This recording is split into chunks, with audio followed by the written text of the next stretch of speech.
Um, We almost lost our entire podcast yesterday. oh, really? 40 minutes in, and my phone decided to close all the apps.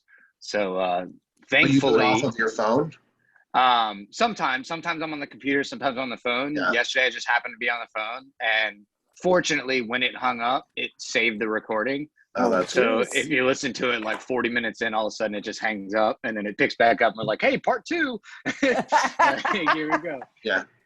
Hey, Bernice. But Good morning. I'm glad you're able to join us for a little bit. I met with Bernice's team, Happy New Beginnings, yesterday, I think it was. God, I can't even remember. I feel like it was 3 years ago. mhm. And they are so, and then you guys, I'm sure, Eden Properties, you are as well, but like they're so slammed.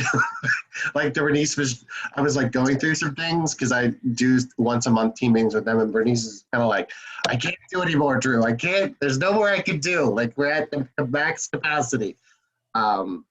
So, Dustin, she's similar to you. You just hired new talent. She needs like probably 2 more people on her team. So, if you find anybody that is not a good fit for your team, Bernice needs Absolutely.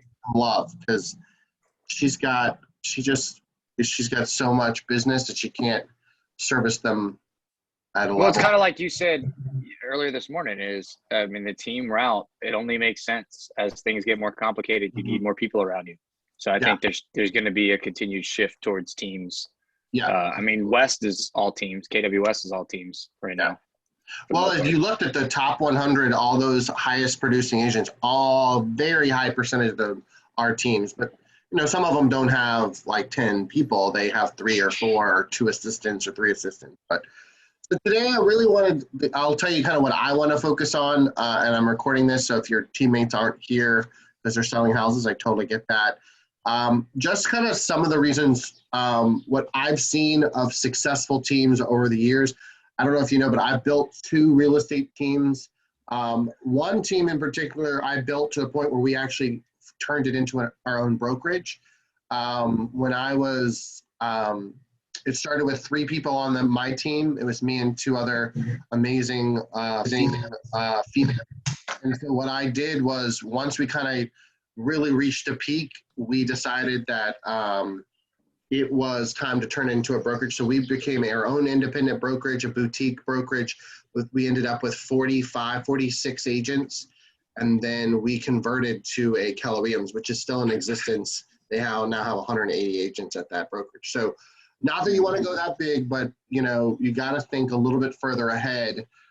You're a team now, but who knows what the future holds. So we're going to talk a little bit about a team versus a group, some strategies and some tools that I want you to really lean into. We're going to dive a little bit into that.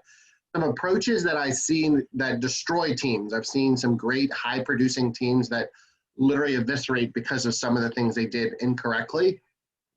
We're also going to talk about just how you guys can look at some of your weaknesses and see if we can turn them around, and then some action steps so you have a really high level culture in your team. So again, this is not a webinar. I want you guys to chat. So if you see something on the screen or in a discussion that just sparks a thought, you know, unmute, say what you want to say.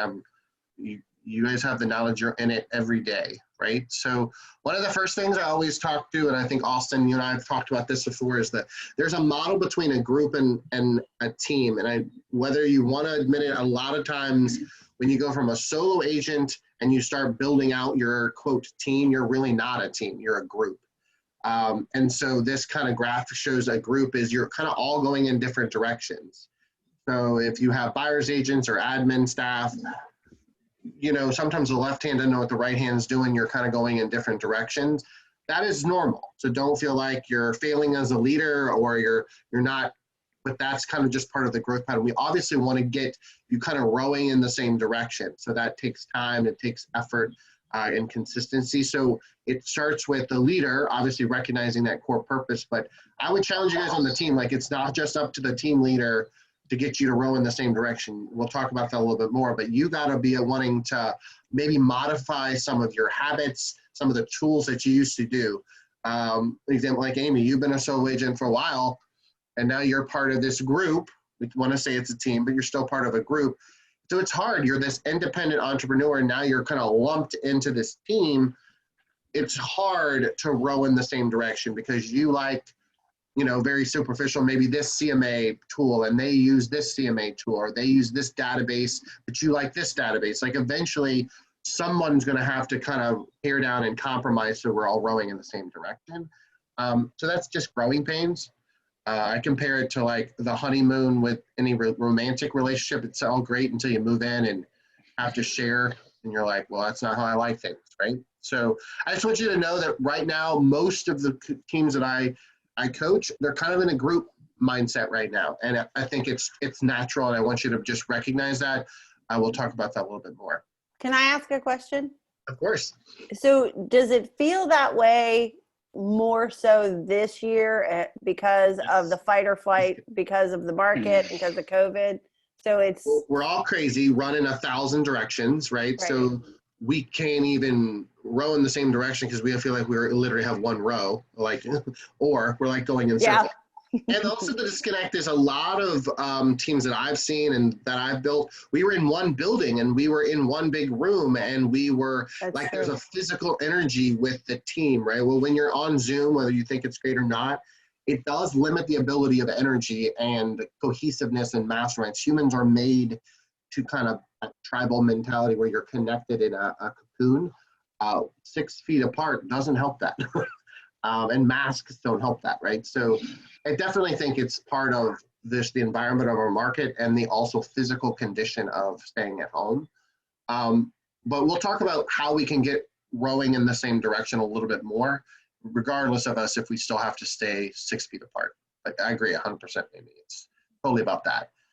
Another thing is I bring up all the time, it's about communication and realize that every single person on your team, in my opinion, for you to build a high quality team, you shouldn't have a photocopy of yourself on your team. You should have a yin and yang, you should have some differences. But the beauty of that is also the challenge of that is that sometimes it's gonna piss you off because how they communicate is not how you communicate. And how they would maybe go through a process or a system in a transaction is not how you would go through a process in this system.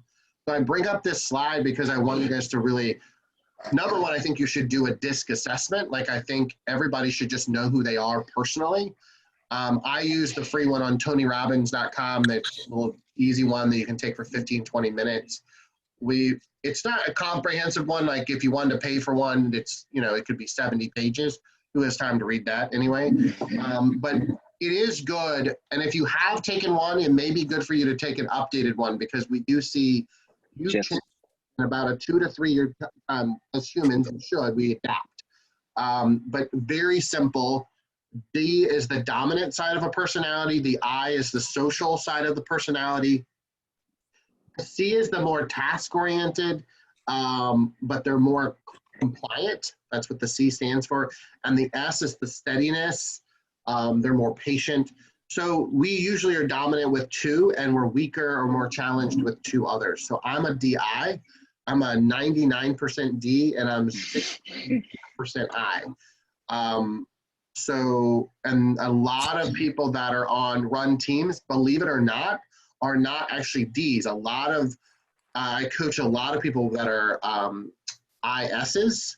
So they're high personality, like they're the life of the party, but they're also very steady, things like that. I also coach one, I don't think Tracy's on here, Tracy Kersney. She's an SC, but she comes off as a D because she's very like, if this meeting's over at 10:45, she literally is like, and I'm done. Like she's very compliant and she's also very steady.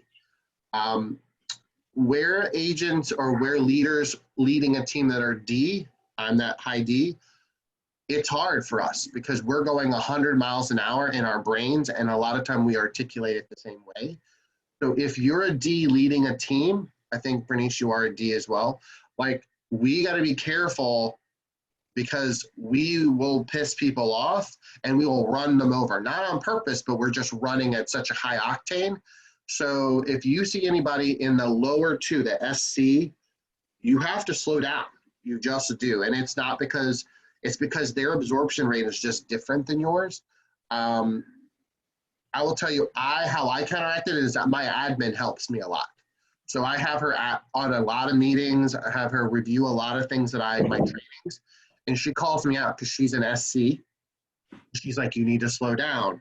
You need to explain that better. You need to put a little bit more in that paragraph, because I sometimes write like very simple, non-grammatically correct, just get to the point emails, right? And she kind of fluffs it up and makes it look better. So if you are a D, you probably need to hire somebody that is truly going to come behind you and kind of soften it up. I'll be honest, I'll write an email and then I go back and write, oh, please, and thank you, and you're so great.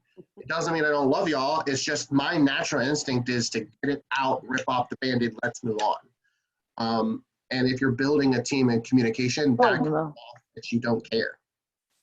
That makes sense? So I really think number one kind of action is. Hey, stop. I have to say, who's there? I don't know. Sarah, mute your phone. Hopefully she's okay. I muted her. But I just want you to make sure you guys are aware of what that is. Tony Robbins does a free one. I can send a link to you. I'm happy to review it with you to kind of compare and contrast. The other thing I want you to think about is what we always call, and this is actually childhood psychology a little bit, is a launch and land together. You may do this as a parent. If you are a parent, is like, hey, what do you have going on today with the kids? And then you sit down for dinner and, hey, how did your day go, right? That's called launch and land together, and that's the best way to communicate as a unit. So in a family, this is recommended, but you guys are a family as well. You're a team. You're growing into a team. So my recommendation is launch and land together. It doesn't have to be crazy formal. I really would say that it could be a group text that you have set up, or if you can get back to a physical space, to stand-up meeting, not a sit-down meeting, because this needs to be quick. What is one goal for today, right? And so Amy's like, I got 2 buyer consultations, and my goal is to get one of them under contract. Great, Amy, awesome. Next person, roll through. If that's a stand-up meeting, if you're not, you can do it by text. Don't rely on your team lead to start the launch part. Like if you wake up 20 minutes earlier before somebody else, say, hey, my goal today is X. So put yourself out there, and then make sure at the end of the day you say, did I hit the goal? Or what was my win? Be careful that we all kind of bitch and moan about the market, because it is crazy, but the launch and land is supposed to be a positive mindset, not a bitch fest, if that makes sense. And I did say that recorded. Like, it's important. Not this sucks, because we have plenty of horror stories right now. We have everybody else complaining on social media, all the agents, all the mastermind groups. This is supposed to be to lift you guys up, to launch, literally lift you up. If you start your day and you see all this complaining in your group text, that plane will never rise. It will just sit on the tarmac, so to speak, okay? So does anybody do that? Do you guys do that in any capacity? Does anybody kind of start their day launching together, landing together? Do you guys do that now? Any advice on that? We started it for a little while after that kind of collab team meeting we did. It was I will just put everybody on the spot. I was starting it almost every single day, and I don't know if it was what we want. Right. And so I stopped to see if anybody else would do it. And I think part of it also was we might have been, myself included, might have been trying to do too much in the text. And so it was almost like a task and not right. We're going to talk about that. Short and sweet. There's a frequency and a volume, which we'll talk about. You get put too much in, we're all going 100 miles an hour. If you do the 10 commandments, I'm not reading it. I'll tell you as a high beat, that's not what. This is a short and sweet. It says one goal. Did you hit the goal? Any additional wins? Very simple. Because we also have the 75 text messages from our buyers and sellers that are complaining about everything else. So I agree. I think part of that launch and land is don't make it the stand-up meeting. We with the same thing. Like we literally, I think it was one person on your team. I can't remember who was it. Jake brought it up. He's like, 7 minutes, and we set a timer, and it was a stand-up meeting, and we did what we did, and the timer went off, and 7 minutes were done. Because if it gets too either lengthy in text or time-consuming, I'm not going to attend that anymore because I got shit to do, So be careful about that. Anybody else do anything like that? Bernice and Catherine, do you guys Yeah. text together? Is your admin? We do. Well, we do have a group thread. We don't do so much the launch and land thing, but we definitely check in with each other multiple times. I think we do it more on the go in between appointments. We just check in, especially, Good. Catherine and I check in actually multiple times. It's usually regarding shared Clients business, or just, gotta tell you about this drama or whatever it is, just something fast or maybe a question. But we do check in multiple times a day. It's not so formal as this, but there's always a lot of things going on for both of us. Well, I'm glad at least you guys are communicating. I think it's very easy to be rowing in the same direction, but not crossing over to each other because you're both going so fast. But I think that's important. Any team like that, I think, is important for you to do that. All right. And then some ideas to share when I said the goals is these are some team building things. And I know we're in the heyday of we're crazy busy, but think about doing a team retreat, like going, I don't care if it's a damn hotel or it's your backyard or I don't care what it is. But these are some things that we need to start thinking about how we share our goals together. And it's not always financial. And of course, you probably have seen these. These are simple like visual goal boards, which we have templates in Canva. I can show you that's simple and you guys can do them together. That would be one. And you can kind of pop in yours and you guys can share that. That I'll tell you, visual boards are started to be really hard for me because they're a little airy-fairy. I mean, as a high D, that's hard for me. But I do them. And then the second one is kind of having a goal like this. So again, this is in Canva that we can give you access to. You can change the units. But having that visual, like crossing them off or writing the family's name on there helps think about this in like a domino scenario. So helping that is important. So I think, again, all of these are visual goal boards that you guys can either create together as a team. And then this is the example of what we call a GPS. This is a 12-week plan. This particular one actually is, I don't think Alex is on here because she's at jury duty. So Alex Lee and her admin, this is her admin's 12-week plan.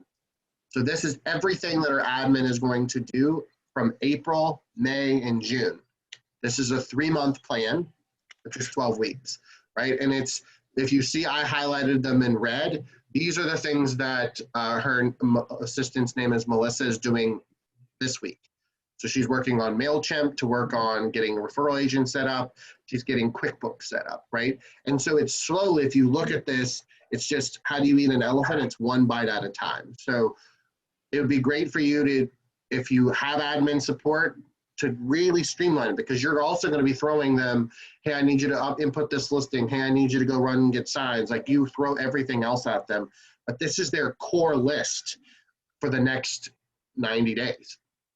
I would recommend that you probably do something, the same tool for your admin. And so we have that again on your spreadsheets to do that. It's basically, I treat it like a shopping list. Print it out and use it as a checklist. Use it as, all right, we did this. And you know what, I'll tell you, you probably won't get everything done on this list in 12 weeks, but I'll sure as hell tell you it's about 75 to 80% gets done. Your businesses move a lot further along, and you all, again, are rowing in the same direction towards the goals that you guys have talked about. So, and leaders, you guys don't need to create this. Your admin creates this. So I sat with Melissa and we talked through what she thinks her priorities are for the first 90 days of her job. She's a new admin, and she came up with this list, right? And I'm happy to share this list and others as well, but I want you to really be aware that we need to start sharing some of the goals and priorities, because of this market, we have so many things are thrown at us. Also, I tend to see leaders, we have a lot of new ideas and we get excited and we keep throwing ideas at our people. And they can't absorb and actually embrace them and implement them because we keep throwing it at them. Partly it's because we're excited, because we're growing something pretty amazing, because you guys have some great teams. Second thing is we have information overload. We are podcasting ourselves to death. We're blogging ourselves to death. We're YouTubing ourselves to death. Be careful that we're not overemphasizing that and we're focused on the implementation. And this is something new that we started. This is a very simple, every team member has just like 5 habits, something very simple. This is an example of one where, and this would be great to text this as your launch for the day. Hey, these are the 5 habits I'm going to do today, right? 1 direct message to a person in my database, write 1 handwritten note. I'm going to do 1 video text message, saying happy birthday or something to my database. 1 social media post, 1 CMA to my past client. This is whatever you want to do. Your core 5 is going to be different, Amy, than Catherine's, right? And so we created a simple little Canva thing that you could print off in black and white. And each day, you just kind of snap that. You could text it. You don't even have to be this formal. You can literally say, my core is this, this, this, this. The goal is, this is not supposed to be like your to-do list, like, hey, I have a buyer's inspection today. Hey, I need to have to prep for a listing appointment. These are built to give you some future business. So I hate to use the word lead gen because that's always nobody likes that word in real estate. This is just to keep your foot on the gas pedal for the opportunity of new business in the future. I think I mentioned that to Bernice yesterday, and she's like, we don't need any new business. You do. And she even mentioned, like, you do as a leader go through this roller coaster. You're like, we don't need new business, but then you wake up at night going, shit, we don't have enough business. Like, you go up in that, and that doesn't go away. Sorry, as you build it out, it's still, you could be selling 1,000 units a month, and you still are in that, we need more. So, but this is a strategy I want you to think about maybe using to launch with. If you as the leader are texting privately your members, Austin, you're a larger team, maybe, hey, what are your core habits today? Like, get them thinking about it. And then no judgment. Whatever they tell you they're going to do, that's what they're going to do. If you would send 5 handwritten notes out and they're sending 1, you don't live in their shoes. You don't know how the other things they have in their responsibilities. The goal is just to keep pushing them and motivating each other to do something. That's that kind of the concept of 1% more a day. I'd rather you just do 5 core simple habits, which is that 1%, rather than doing 25 text messages and 50 phone calls. That's not sustainable, especially Can in you this. touch on why? Can you touch on why real quick? I mean, obviously, you and I have talked about it, but just share it with First the of team. all, it's willpower. Your willpower, like, let's just, your willpower is not built to have huge chunks. Like, that's why we historically don't do well on diets, because you can't eat bread and you can't eat sugar. All right, well, I can do that for a short stint of time, but my willpower overcomes that. And so it's based on habits are connected to your willpower. There's a book called Atomic Habits, and this is where it comes from. It comes from, you have to keep your habits very simple. Don't overcomplicate them. That's why I don't want these to be, these numbers 1, 2, or whatever you end up with, have to be smaller. They cannot be some crazy. You gotta, Keller Williams World, they have a thing called Bold, and they do 20 contacts a day. And I always thought that was very fascinating, because as soon as you were done with that class, nobody did 20 a day, because you were running 1,000 miles an hour. And when we were done with that 8-week course, you were like, thank God this is over, right? I don't think that's a great core habit, because what that's teaching you is it's like a fad diet. You're dieting and then you're going off the diet. You're dieting and going off. A core habit like this is you can maintain this if you have 5 buyers or 10 buyers, right? It's just 1 direct message, 1 handwritten note. It's not, you're not climbing a marathon every day. So that's why I think that would be a good example of sharing goals with your team. The other reason is it's pure accountability. If a lot of you, all of you are high integrity people, like, if you say you're going to do something, you're going to do it. You would do it with your buyers and sellers. So if you're sharing this with your team in like that group text, and then you're going to land at the end of the day and say, okay, my core 5 only got 3 of the 5 done. It is what it is. Like, it was no judgment, but your intention was 5 items. You got 3 or 4 of them done. Hell, but number 1, you wrote it down and thought of it. That's going to keep implementing and propelling you forward. So it's just a simple strategy to keep you on task. I also want you to think about, like, and Bernice, we were talking about this yesterday. You guys have a lot of time that you're now spending showing houses, writing 1,000 offers, literally I feel like 1,000 offers, and they're not getting accepted. really start to think about your time is valuable, because we get paid in direct proportion to our time, but we're not getting that way right now. Like if we're showing 20 houses, writing 6 offers and still not getting an offer accepted, you didn't make any money. And I know everybody on your team, you're feeling that, right? You're frustrated because you see all these pre-approved buyers on your pipeline list, but you can't get them under contract. So is there something you can do to leverage it out? And I'm not saying all of this needs to be accomplished, but can someone help you show those properties? Is there someone that can help with transaction work, marketing, emails? I just did marketing twice. Social media, things like that. So ask for help. I know we're all somewhat feeling like we're drowning, but if you have an admin, could they do something? If there's another agent on your team, can you ask them to show a couple houses for you? Yes, it's your client, but is there a trade-off? Can you buy them lunch? Can you pay them $50? Like, you're all for one, rowing in the same direction. And so I would just challenge you guys. I know you're all superheroes, and I know you all are rock stars, but it is not uncommon. And the beauty of you guys is your team. Like, solo agents don't have a lot of options out there. You guys are a team for a reason, and you need to communicate, I need help. Asking for help doesn't show weakness, especially when you're building it like a team where you're all trying to kind of row in the same direction. So I challenge you guys to ask for help.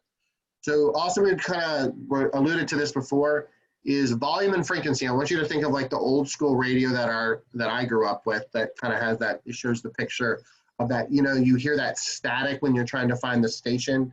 You youngins probably don't know what the hell that is because you like listen to Spotify and shit, but when I was a kid, we would find the radio station, and in between the radio station was this static, right? And then once we found our favorite radio station, we'd turn up the volume to our favorite song. And then there was cassettes, and there was a whole thing. Anyway, I want you to think of it like that in your communication with each other. It starts with leaders, but it also is connected to your team. The volume, if you keep talking, whether it's text message, email, or verbally, they're going to start to tune you out. That's just what it is. It's not on purpose. They're not trying to be disrespectful. That is human nature. It's like Charlie Brown and the teacher. Wah, wah, wah, wah, wah, wah. They just stop. So I would say, first of all, how often are you communicating is the frequency part, right?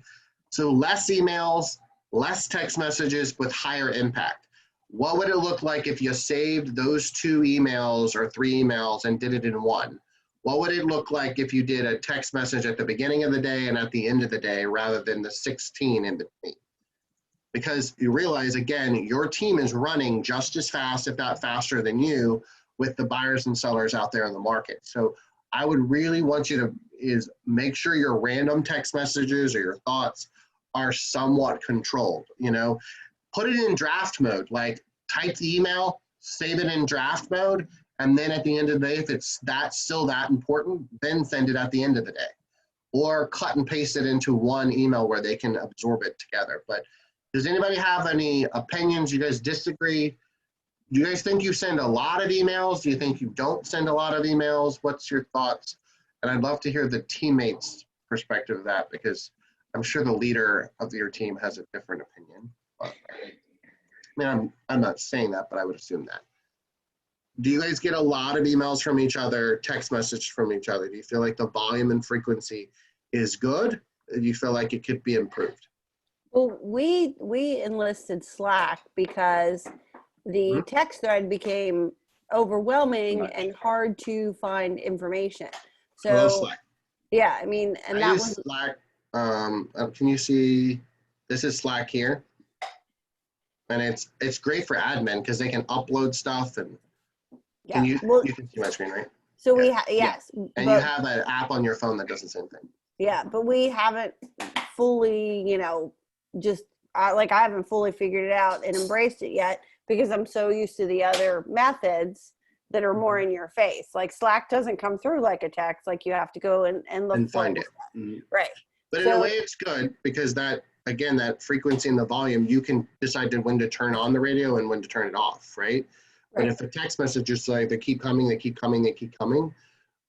you can't save text messages, right? Like if once you read it, and maybe your team leader is asking a question, you don't have time to answer it, it could get lost in that text thread. Right. So, And that's what we see a lot. versus Slack, you can reply individually to each conversation space. So yes, and Austin has thinned out the level of communication. I mean, I know at the beginning. Why do you think that, Austin? Why did you thin that out? Did you see kind of a rebuttal from that, or did you see feedback? You're like, okay, I need to slow that down. What was the reason why you made that decision? I mean, Amy definitely helped with some of that feedback, probably without it going said by the others. I mean, it was a lot more of like, especially almost blending our coaching styles allowed me to realize through her lens that, hey, this is overwhelming. And it's kind of like what you and I talk about. If you tell people what to do, they might not do it. If you ask them what they want to do, there's a lot more buy-in. So we're trying to shift towards that mindset of, hey, how can I get you to your goals with what you want to do, rather than just telling you what worked for me. Right.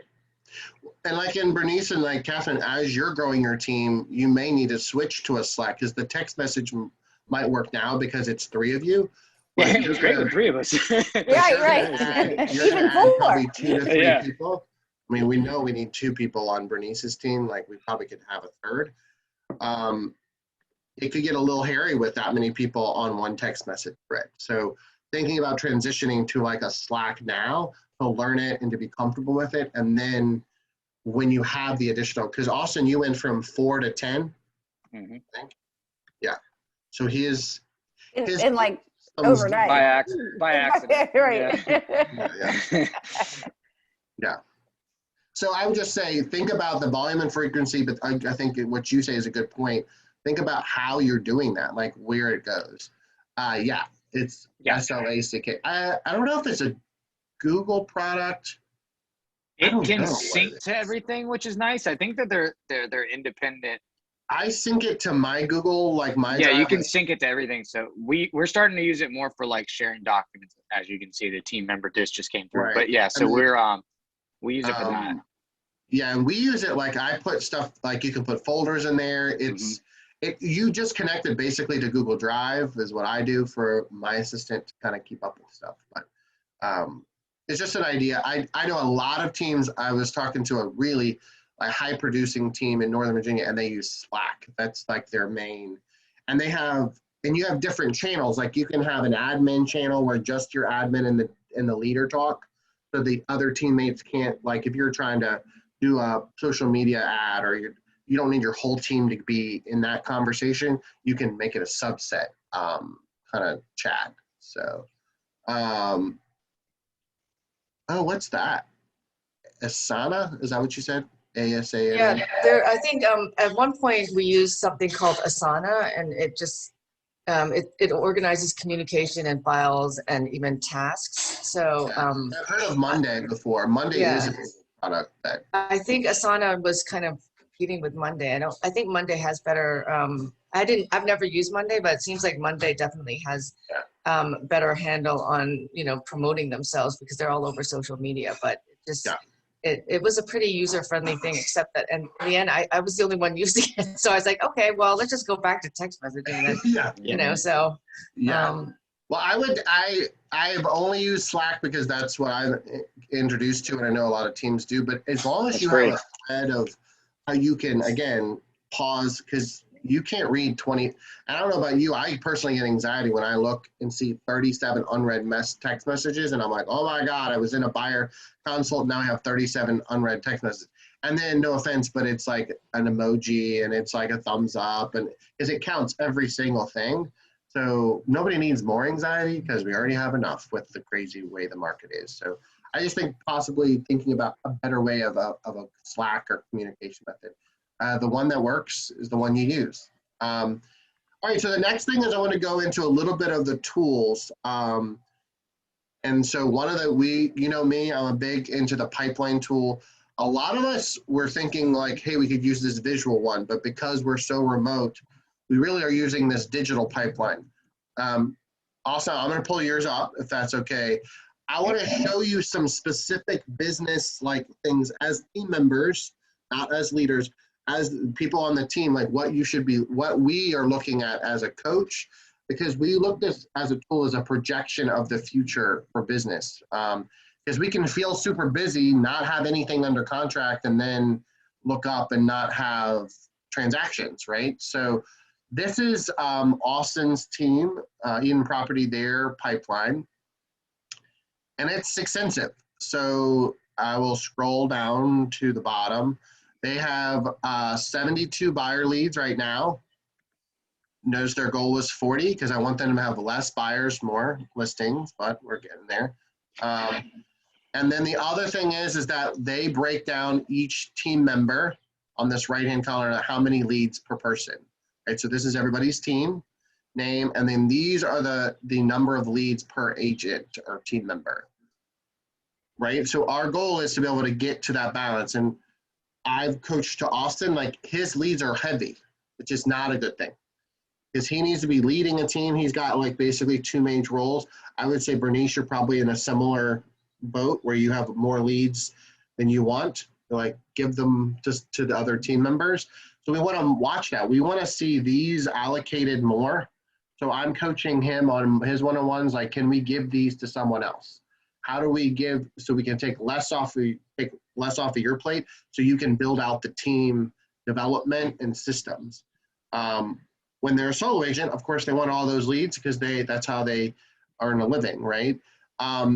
So that's the buyer leads, and then the seller leads at the top are the same way. The team goal is 60, they're at 29. And again, we want to always lead heavier. It's 60-40. I don't know if you see the math there. There was 100 leads in total, but we want it to be heavier on the listing side. Bernice and I were like, Bernice is like, I don't need any more listings. I got a lot going on. Like, you will, because that's listings take longer to prep, and they got to be painted and mulch, and there's just a lot going on. So that doesn't mean you're going to have 29 sellers next week. It just is a projection. Again, it's showing the team members of who's doing what, right? And then those of you that are the newer members of the team, be careful not to compare yourself to another agent. Like, especially in Austin's team, you got seasoned agents and you got new agents, right? So we know it's going to take a minute for you to, quote, get some stuff on the board here. But it's good to say, hey, Amy, you're killing it on the listing leads. What are you doing? Like, what strategies are you doing? Because you got more listing leads, seller leads for the team than anybody else, right? And then she could share some strategies. So these are the reason why I bring up this tool is this is a great mastermind. If you guys do have a minute to go to lunch together, or 5 minutes to kind of to share notes, look and analyze that a little bit on kind of the overall thing. The other two things that are often missed in this kind of report is lead date. We want to see how many new leads you add every month. You want to see that too, right? You could do this amazing networking event and pick up 10 leads this month. Next month, you don't have that event and you only pick up 2 leads. Our goal is to not have this real estate roller coaster. You want to keep the leads coming in, right? I'd rather you have lower but consistent, say 4 leads every month, than 10 leads one month and then 4 leads the next month and 16 leads. We don't want that yo-yo effect. So having those lead dates. So what I do with your leaders is I look at, all right, how many leads did you add to your pipeline this month? Again, that's kind of like that pending versus closed. That's showing me future. That's showing me we're adding what I always say fresh water to your pipeline. If I don't see you're adding new leads to the pipeline, it almost always means you're servicing the clients in front of you. Like, because you got 6 buyers and I get them, you're driving them around town and write all these offers, but then you're not putting new stuff in the bucket, and then you wake up and you don't have anything new. The last one that's often mislooked is lead sources. We need to double down on what's working. So I want to make sure anybody that's using this pipeline, if there's something missing, like what was it? Where did it come from? And again, I'm using this as a tool to help coach your leader to say, where are we spending our money? If we're spending money on farming a neighborhood and it doesn't show up on this lead source, we may need to have a conversation to stop farming that neighborhood after a certain amount of time, right?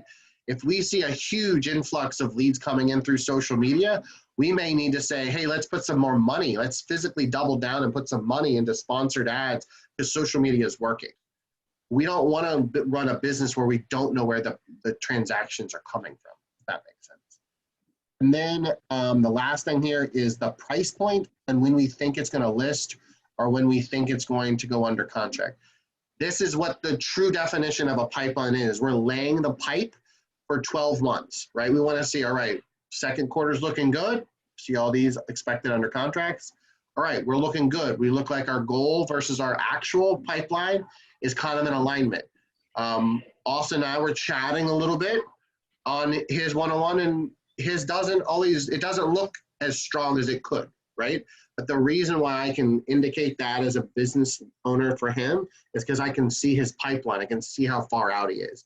So number one, if you're not using a pipeline as a team, you're living paycheck to paycheck, and you're also living client to client.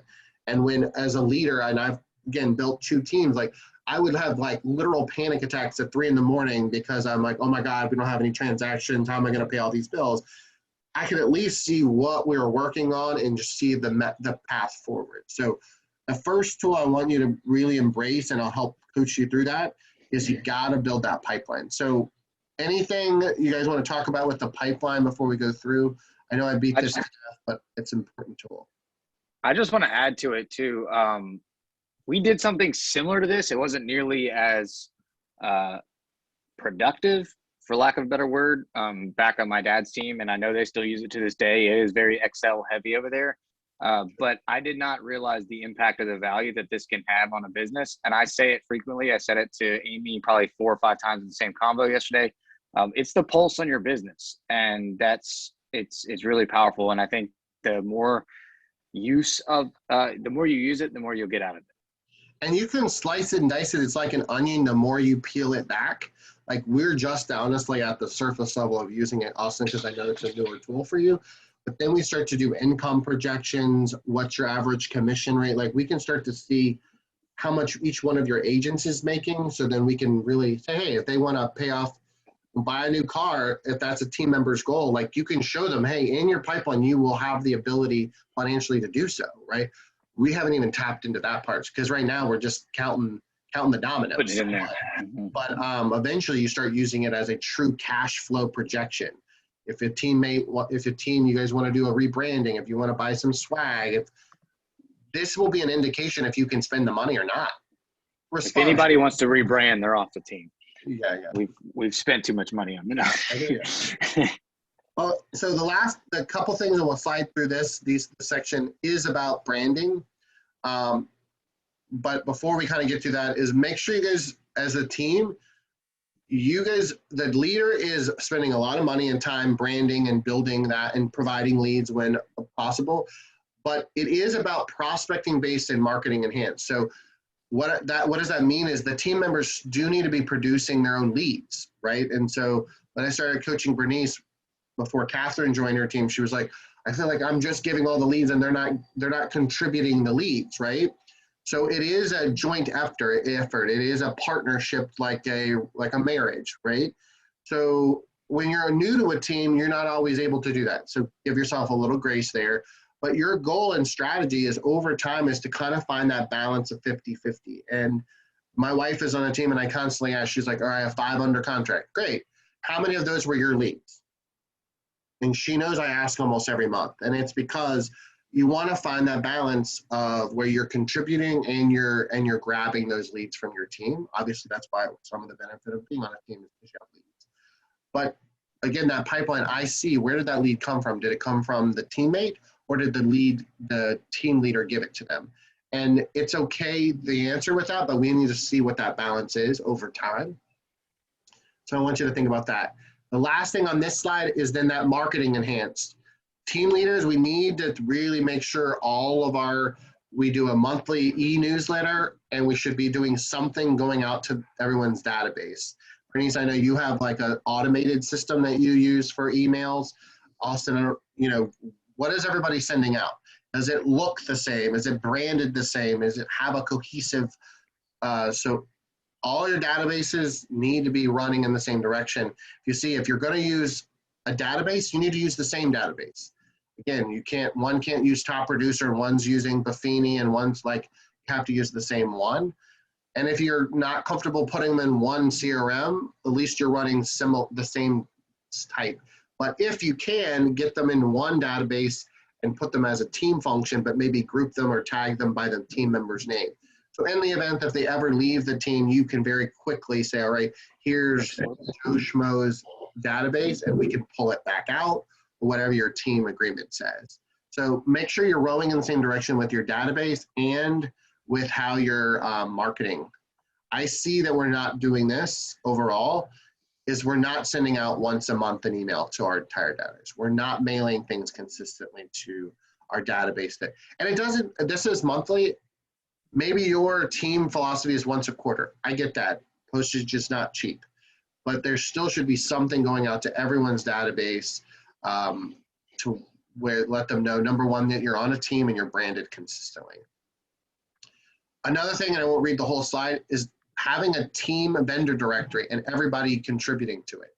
You know, I get that we all have vendor partners, you know, lenders or title companies, but again, rowing in the same direction is you use similar people. And again, it's hard, like Amy, you and a solo agent, you got your core group, and then Alston, you got yours, but you do need to kind of blend the family. You got to figure out a way to balance that.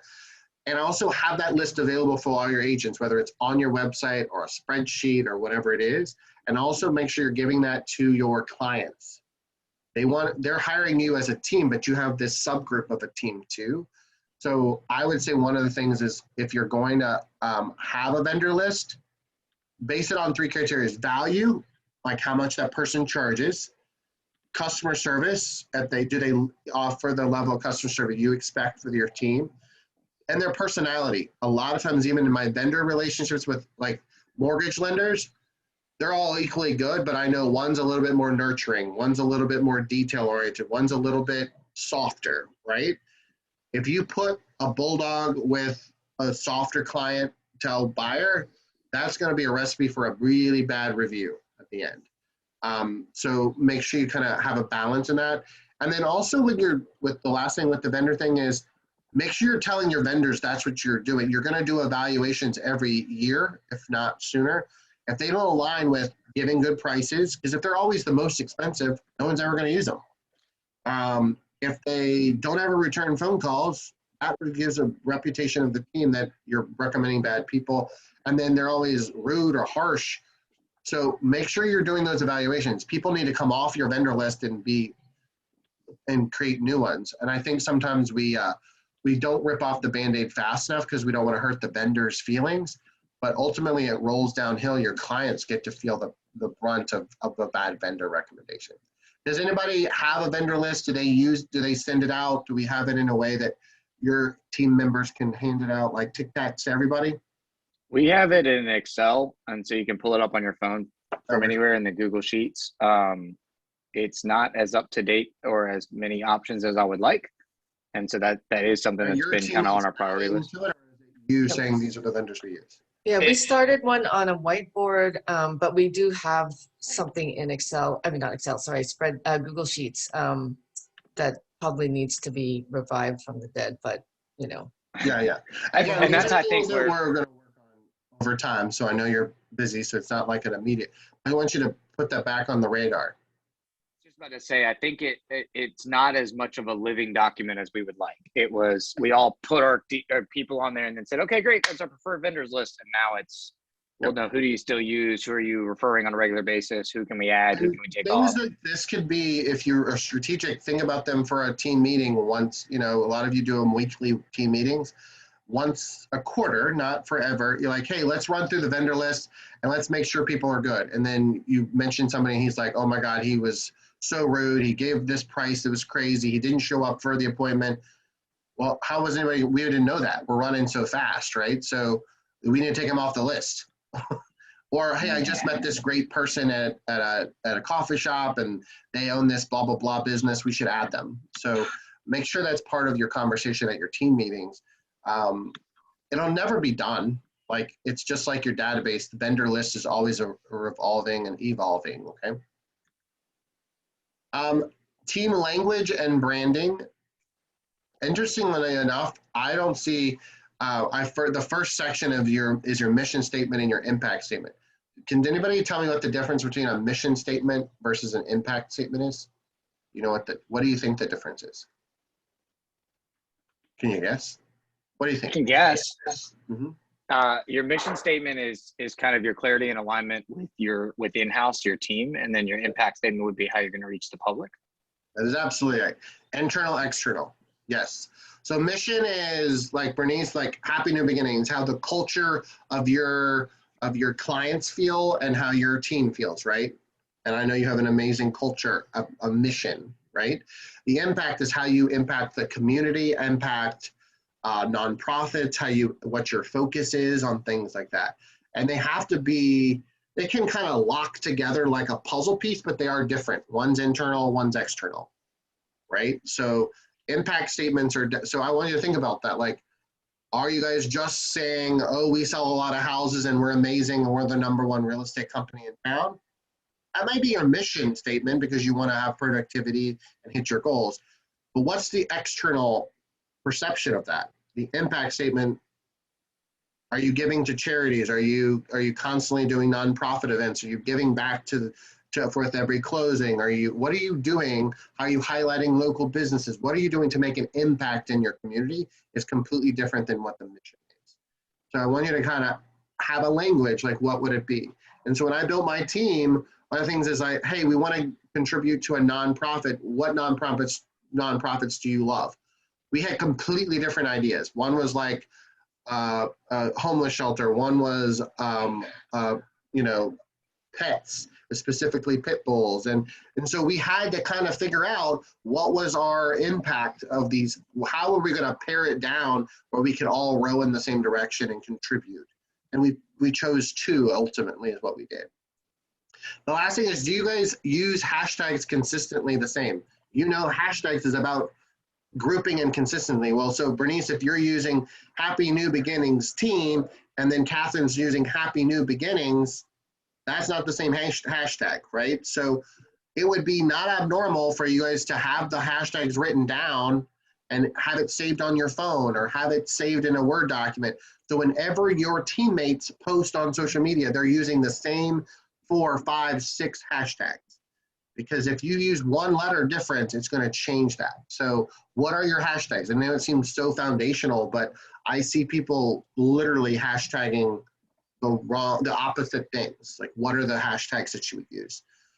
What does it look like? If you send me an email and then another email comes from your teammate, your emails look different. Your signature box look different. Why? If I come from Google or if I'm from Amazon or if I'm from Capital One, they all have consistent branding on everything that they do, right? So does your cover pages have similarities with social media? Does your email signatures have similarities with it? Are you using the same type of logo, right? Because some use the logo, some have the wording, some have circles, some have squares. Like, what are you guys using consistently? Swag. I don't think as many people use name tags anymore, but you should represent the brand. Throwing a polo on, a hat on, a t-shirt on, something like that doesn't mean your teammate gives it to you. You may have to buy it as an investment in your business teammates. But you're wearing the jersey, right? You don't go to a Super Bowl and they're wearing whatever the hell they want. There is some consistency in what that is. So what is your jersey? What is your swag and presentation and gifts? Closing gifts. What do you give a bottle of wine, but then the next teammate gives something else? Like, where is some consistency in that? Because that language and that branding will overlap.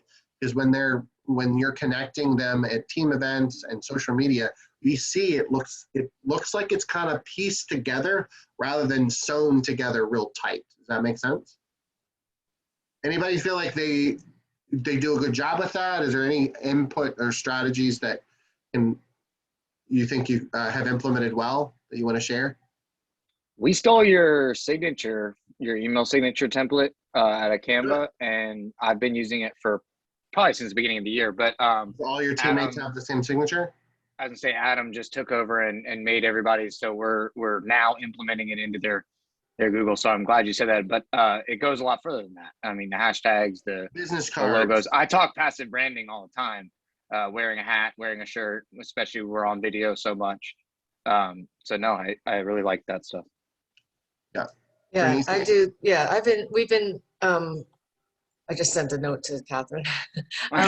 We use, well, I should say I've been using hashtags for a long time. And I guess, yeah, this is all giving me some good ideas that I need to like actually make this like a team thing. So the happy new beginnings, like, are you ready for your happy new beginning? There's like a lot of branding stuff that a lot of thought has gone into. Obviously the logos have been long established. We do have a consistent, everyone has the same business card look. It's been, professionally designed. We have the same email signature as well. That's been professionally designed. So all of that, yeah. It would be interesting. It's surprising. I coach different teams and that they're like, no, we just do our own thing. I'm like, well, again, I don't want you to necessarily think corporately, but there is a cadence to that, Right. consistency. And gifts too, gifts. I mean, we have someone who makes like a personalized last name sign for our buyers. We have like different choices because, sometimes that like someone's going out of town, they're not gonna But your client and then Catherine's client, and when they're on social media, they show the same sign, which shows that branding, that recognition, which is that consistency. Versus if Bernice, you posted something completely different, they'd be like, do they work together? Or are they just, what's that, right? Right, definitely. Again, these are things that you probably have thought of. You may kind of sharpen them, tighten them up. If you haven't done them, Rome wasn't built in a day. We can work through them. I'll email this to you as a kind of a slide deck for something that you can work on for priorities. We're kind of rolling through the rest. These are the things I want you to think about more philosophically, the 5 approaches that kill a team culture. Celebrate versus comparison. It's a team sport. You're all coming out of the gate at different points. Some are going to have 3 closings one month and some will have 0. Like, it is not about that, right? It's about lifting each other up. So celebrate versus comparison. The cool thing about a team is that you guys are insulated sometimes from the other real estate agents in your brokerage. So make sure you're using it for good, not evil, right? Don't pent each other up on that, which I don't think anybody that I coach does that, but I have seen that. Again, what Allison was saying, ask versus tell. We're salespeople. Like, we want to tell you how great we are and how special and why we want you to buy this or sell this, right? That's innately part of your sales DNA is what I call it. But asking questions, staying in curiosity is going to give you a lot more connection with your teammates and actually start to show you some of the strengths that you guys have. And then also make sure you are, like, the killing part of it is they're not looking beyond the sales. You need to, like, know each other at a decent level. Like, what are your spouse's names? Could you name them? Do you know they have kids? Okay. Do you know those kids' names? Like, I don't think you need to be married to them and you don't need to be, living at their house, but do start to be intentional about knowing the people on your team other than how many houses they sold. What do they like to do for fun? What's their favorite color? For God's sake, what the hell is their birthday, right? Are you able to share that intake Google form that you use? I can, yeah. I like that one. That one was Me cool. too, It me had some too. cool I questions like on it. that. Yeah, absolutely. Yes, please, that I'll would be email great. it to you. Yeah. So it's One just thing that one thing that we really literally just started doing that we think we're going to make part of, like, a regular thing is, so after our meeting on Tuesday, Drew, we all decided to go out for lunch. And so we're going to make that a monthly thing, like a lunch, a social lunch. So, like 90% social, like, right. No, 90% social, 10% work, so. I know you'll still slip in the, I have a buyer home inspection and Yes. Yes. I mean, that's inevitable, but I mean, we're really trying to make sure, because it's so hard to, like, connect with each other socially, like, 'cause we're just, like you said, running a million miles an hour, and we really have to talk about work most of the time, but just kind of, it was just nice to be able to do that. You're in the human business, not the housing business. Like, keep remembering that. Like, you're in the human business, not the housing business.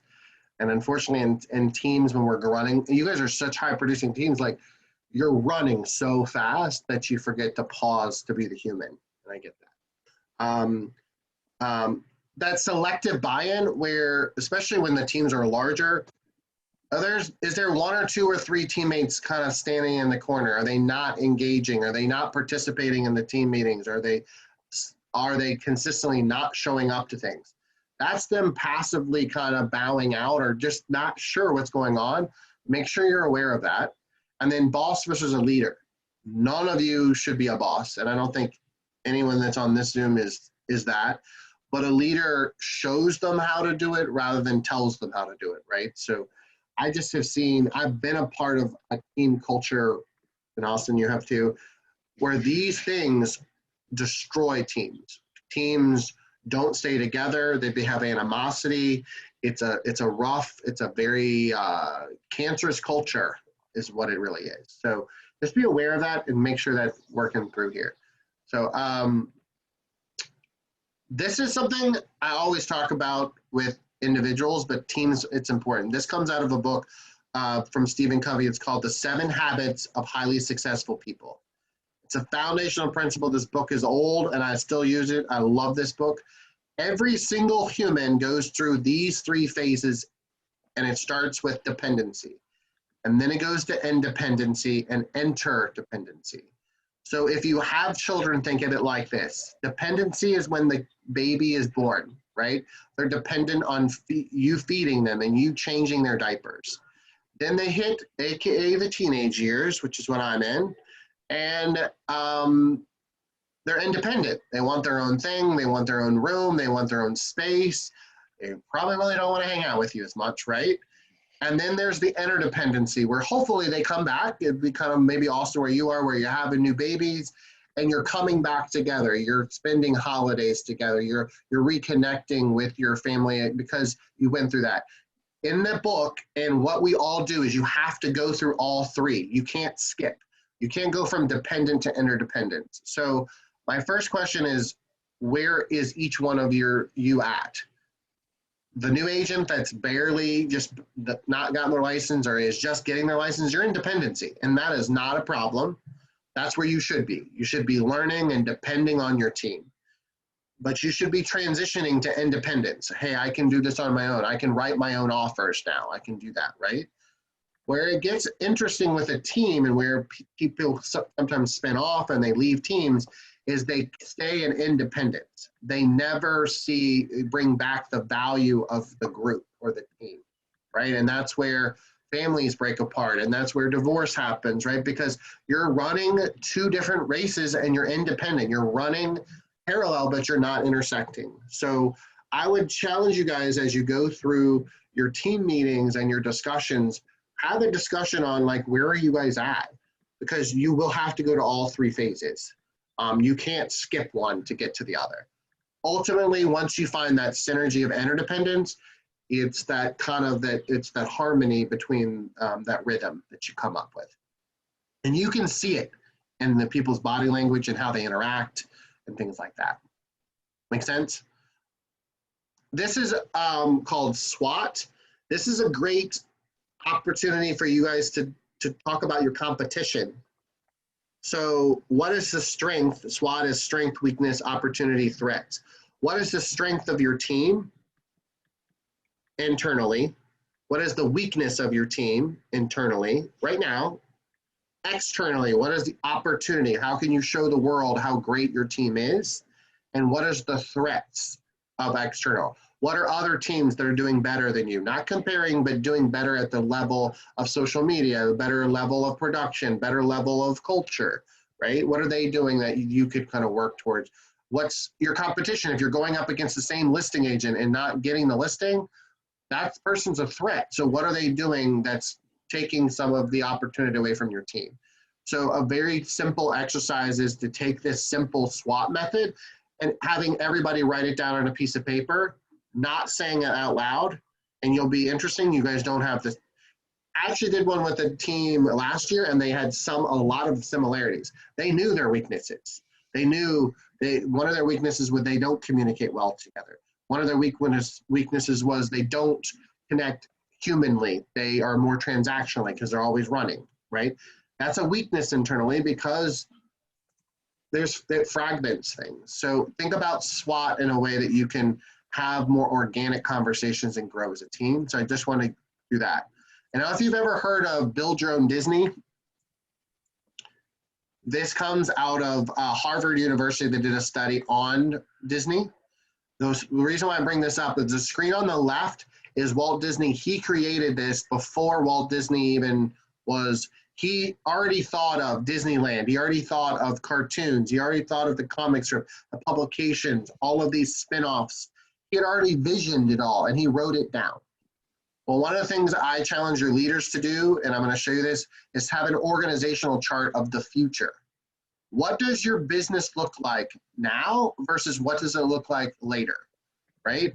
So this is our organizational chart for, and Amy was a part of this a few years ago when I started implementing this. Like, our chart was little babies, like it was like 3 circles, right? And then we built it out, and then we continue to do something.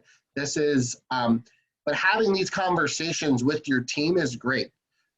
We would do a yearly retreat where we'd start with all these circles, and they're like, what do you think the team should look like in 1, 3, 5 years? What do I think as your leader, right? It's interesting. And then I know when Amy and I, before we launched Freedom, she was like, I think you should have this person. I think you should, it's amazing how you don't think bigger, but your teammates help you think bigger. So the reason why I bring that up is, do you have that conversation with your team about your growth long-term? And Bernice, I know you have like this 3-level plan. Start talking about the 2nd and 3rd level now. I know you're not there, but pushing yourself to think building your Disney is super important. It's really actually more important for your teammates. They want to see where you're going, not where you're at. They want to see where you're going, not where you're at. Because we're humans, we want to see the next best thing. We want to see what's around the corner. And I know you as leaders, you've shared that with me confidentially, but you need to spread that vision out to your team. And so he talks about foresight, insight, and cross-sight. Foresight is the future. Insight is internal, like where are we at? That's why SWOT would be good. And cross-sight is, how does some of this merge together? How do what we do today will cross over to something we're doing in 3 years? How will it connect? Because you don't want to build something today and then 3 years later have to get rid of it, abandon it, and rebuild it again, right? You want to have that cross-site where they're connected. Example of cross-site would be like that Slack. Today you don't need Slack, Bernice, because you have a text message with 2 other people, but you're going to have to abandon that and then build something bigger when you have a team of 6 or 7 or 8, right? So that cross-site might be important for you to do, okay? I know you're like going on brain. Talk about team meetings. I think you guys are pretty good with that. Make sure you're just consistent with them. Like, I know everybody gets busy and then we cancel sometimes, but humans like consistency. Everybody likes that. But you make sure you use your time wisely, because you got a lot of money in that room, meaning they could go out and sell houses. So it's not all necessarily kumbaya. It has to be productive value stuff, because they're selling machines. If they're not selling and they're sitting in that meeting with you, they're losing money or they're making money. One of those has to correlate together. And we talked about fun. Make sure you're doing quarterly at least. I love the idea of Bernice saying doing like a once a month lunch. You got to make sure you're doing something fun. We're all growth driven people, but we got to let our hair down or not, either way. And the last thing is, I preach to this, and I know COVID is effective, but you've got to keep going with team events. It builds unity, trust, connection, memories, experiences, and community, but it builds it with your clients, but it more builds it with your team. And I know you guys have, concerns of COVID. I totally respect that, but you have to find that balance of your team needs to be together as one unit to serve your clients, but your clients have to see it from the window coming in that you're a unit the other way too. So because you're busy and because you're not doing the events, it could be perceived as a disconnect. It could be perceived that you're not rowing in the same direction. So yes, ultimately client events are about referrals and gratitude for your past clients, but it's just as much internal with your team bonding. You got to do that. And I've no mention of names. I've heard some excuses and it's just not been executed. And I would challenge you to kind of step up and make it happen. It doesn't make it easy. It doesn't make your time any less or more valuable, but it needs to be something that unites you guys, okay? Well, that's pretty much the action forward we talked about, is just kind of making sure you're using all those tools and kind of having those conversations on a regular basis. And then leaders, how can your staff support the team better, right? More. Your admin should be helping your team. You guys shouldn't be doing it all. I'm speaking to Austin often about that. Like, you got to work on how do we leverage it out, because you still sell. Until you're at a level where you can step back from selling from an income standpoint, we got to find that balance, and then make sure you're the leader, and then also make sure you understand everybody's personal and business goals. More on the personal, like how many units you want to sell this month is not really the question I would challenge you to ask. Like, what do you want to do personally this month? And you know what? It may be I need to take a weekend off because I've been working 20 days in a row, and I need to go to the beach with my wife for 2 days. You know what? You need to help support that and figure out how they can go to the beach for 2 days. Because they're most likely just like you, working, and you need to help try to fill that gap there. Okay, well, that's pretty much. Any ahas, any last minute thoughts before we hop off? I know you guys, again, I value your time. I know you're high producing. This is somewhat unrelated. Do you care which email we email when we're emailing you? Coaching with Drew or Freedom Companies? It's the same thing. Doesn't matter. I was just totally crossed my mind about 20 minutes ago. I meant to ask that. Yeah, it runs into one big bucket of what the heck. Emails. Yeah. Okay. That's all. No, I love this. This was great. Well, I'll send you the recording, and I'll send you the slide deck so you can review it. My final thing is that it's a team effort. It's not just about the team leader. I coach your team leaders one-on-one, and I coach many of you one-on-one. I don't coach everybody on this Zoom. But I'm holding them accountable. I hold them. Austin and I had a pretty good, productive accountability conversation in our last session.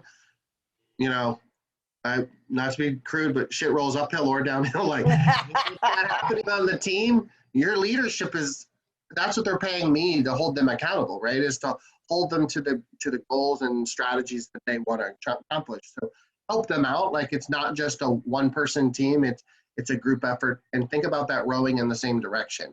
Because like we said, are you a group or are you a team? Some days we slide in and out. So of that.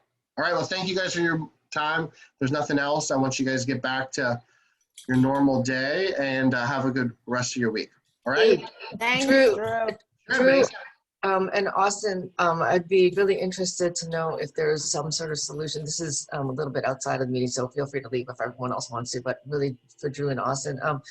I'm so curious if there's some sort of solution or we can brainstorm for, especially for like an admin stand-in, like, you and I, Austin, you have you have an admin, right?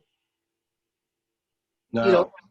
Oh, okay. Dang. You're just going to throw something at me. Yeah. I have Okay. one. No, Okay, well, that's a priority of ours. Okay, Yeah. well, when you have an admin, like we all Bernice just lean got a very full-time heavily. admin I just got one, last but week.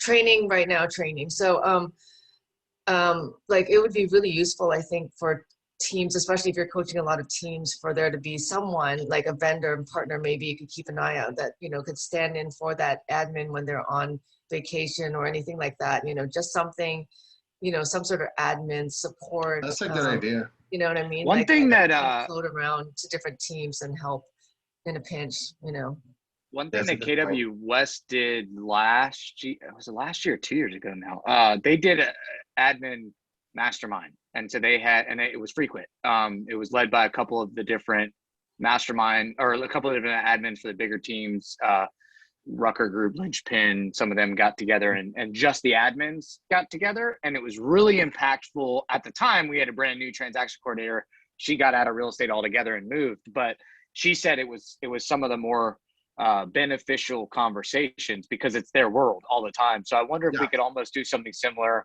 It doesn't necessarily have to be run by Denise, but something similar like this, but for the mastermind group. And that might create a solution like you're talking about, because when they're not available, who do you turn to?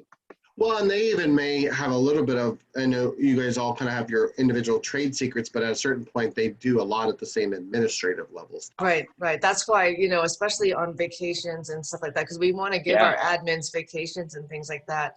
And even like, I mean, you might already have this, Drew, and forgive me if I'm already asking for something that you already have, but do you have something where, the team leads can a little bit mastermind together, like the team leads within your coaching?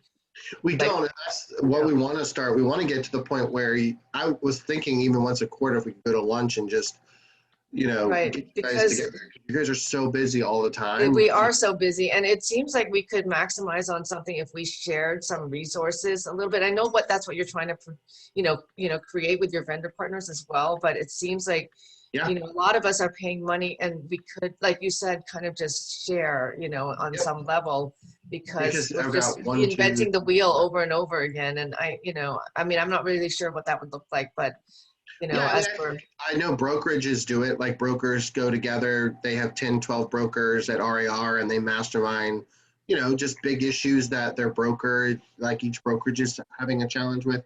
So yeah, I mean, I coach right now 6 teams. It'd be great for you guys to get you in one room. It's hard. Again, there's a lot of money in that room, a lot of productivity in that room. So to get you all in one room, I'm all for it. And I think it'd be a huge impact on how you guys can work smart, not hard. So, especially since so many of us share that. I mean, we work by relationship, so I'm not worried about stepping on Bernice's toes because it's who she, who she knows. It's not who I know. right. Yeah, no, I like that idea a lot. Yeah, I definitely think that's a future opportunity, and I do think separating it also admin, where the admins can talk to each other. A little nitty gritty, because a lot of the admins, like Diana that I coach, Bernice, a lot of Tracy is the only one that has had an admin long term. Everybody else has new admins, so they're all learning at the same time, and it gets a little hairy there. Alex Lee's not on here because she's jury duty, but her assistant was calling me yesterday. What do I do? And how does this work? And I'm like, because Alex was in jury duty, so she can't answer the questions because they literally don't let her turn her phone on. So admins definitely get a little stressed out when their leader is not available. So, Sure. All right, well, that's good stuff. Well, let's keep the momentum and just kind of continue to work on how we can thrive as a team. You guys have a very key advantage. I mean, so that's why you're on the teams, because you're a team versus a solo agent has different challenges in this market. So just make sure you're using those talents and leveraging that amazing team culture that you already have started. Okay. Awesome. Thank you so much. Thanks so much. I'll send you guys some content and we'll connect soon. Okay. Thank you. Thanks, Thank you. everyone. Good to see you. All right. Bye-bye. Bye.